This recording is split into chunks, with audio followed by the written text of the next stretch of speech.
Hi! So, dito tayo sa Lilac Street. Dito sa Cuts and Nail Spa. So, pwedeng magpa-manicure and pedicure and foot spa. Ganda, luxury. Treat yourself. Paminsan-minsan din. So, right here. So, this is primary nail spa sila, nail salon. So, ayan. This is in Lilac, malapit siya sa Panorama. Halos sa kanto. Ayan. So, dito meron siyang foot massage, parapin massage. Yes, hi! Hi, foot and nails. So, ayan yung mga Welcome to Cat's Nail Spa. Cuts Nail Spa. Tara! So, pwede rin kayong, pwede nyo pang regalo to by giving them voucher. May voucher. Tapos pag paulit-ulit kayo dito, pwede kayo magkaroon ng free. So, ayan, let's say gusto nyo regalo, nail spa or foot massage, pwede. So, ito yung mga chairs. Maraming ma-accommodate. 1, 2, 3, 4, 5, 6, 7. Ayan. Sabi kanina, papalakpak lang daw, gagalawin sa upuan eh. Hindi naman eh. So, ayan. So, usually, gano'ng katagal ang isang treatment ng isang, Almost 1 hour. 1 hour. So, Depende sa gawa. oo, yun. So, pwede pala kahit ibang kulay, no? Wala ko. Yun na ba ang, Ano naman ng... Oh, yan. Ganda, no? So, meron din yung mga design. Alam ko may decorations pa eh. Yun yung mga glitter. Okay. So, Relax time. kung couple. Sige. Upuan. Marami sila. Pwede nga accommodate. Sabay-sabay kayo. Pwedeng barkada. Package. No? 1, 2, 3, 4, 5, 6. Tapos yung couple bed doon for spa. Eka. Ito natin may ilaw na.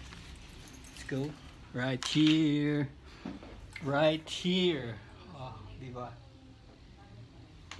So, skin lang, no? Skin and massage, no? Gaano katagal yon yung sa couple? Depende kung ilang oras ang gusto nila. There. Yun. Okay, here. Yan, para Yan po Let's ang ating go. mga prices. Yan. Affordable naman din, Tapos pang re-regalo mo pa, no? Ibig sabihin, minsan mas maganda yung pala yung service yung regalo mo kaysa yung mga bagay, no? Kasi minsan meron na sila. Bibigyan mo na naman ng wall clock o picture frame. Saka nakaka-relax. Marirelax sila. Polygel extension. Nails pa rin ba tong polygel? No? Alin-alin Yung polygel? Kasama yung extension yan. Extension. Extension na. Ano yung mga fake yun? Fake nails? Yun.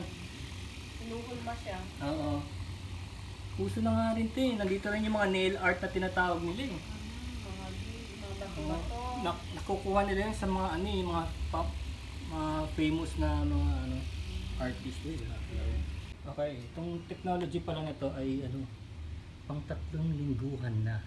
Gel polish. Gel polish. Hindi ko alam yan eh, sorry. Pero kasi hindi pa ako nagpapaganyan. Pero according to my source, ganyan daw talaga yan. 3 linggo tapos kahit maglaba, kahit anong gawin.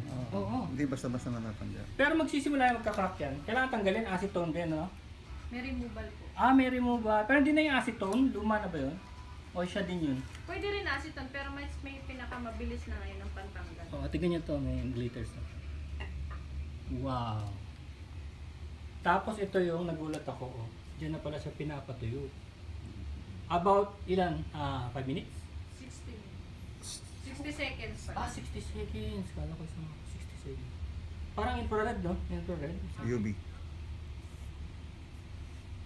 Okay. Meron pa ba tayong ibang ginagawa? Ayan na yung polisher. Tapos na. Wow. Subukan mong kutkutin. Yun nga. Oo. Sige. Titignan mo eh, di ba? Tatanggalin ko talaga to. Baka mapaya yung asawa. Wala. Pag ordinary yan, Tanggal ka agad yan. tanggal Oo. yan. Pero parang sa kotse pala. Pintura. Technology, no? Grabe, no? Yung sa'yo, ma'am, iba? Iba ba yung sa'yo? Gel din to, pero Okay. hindi pa natapos eh. Kasi Aha. papaulit ko pa. Pero nauso ba talaga yung iba-iba? Ay, iba-iba? Oo, Depende. Depende sa style. customer. Oo, depende. Parang sa bagets, naalala mo yung bagets, di ba? Yung iba-iba yung sapatos natin, pati sa Correct. medyas. Ah. Talagang individuality na.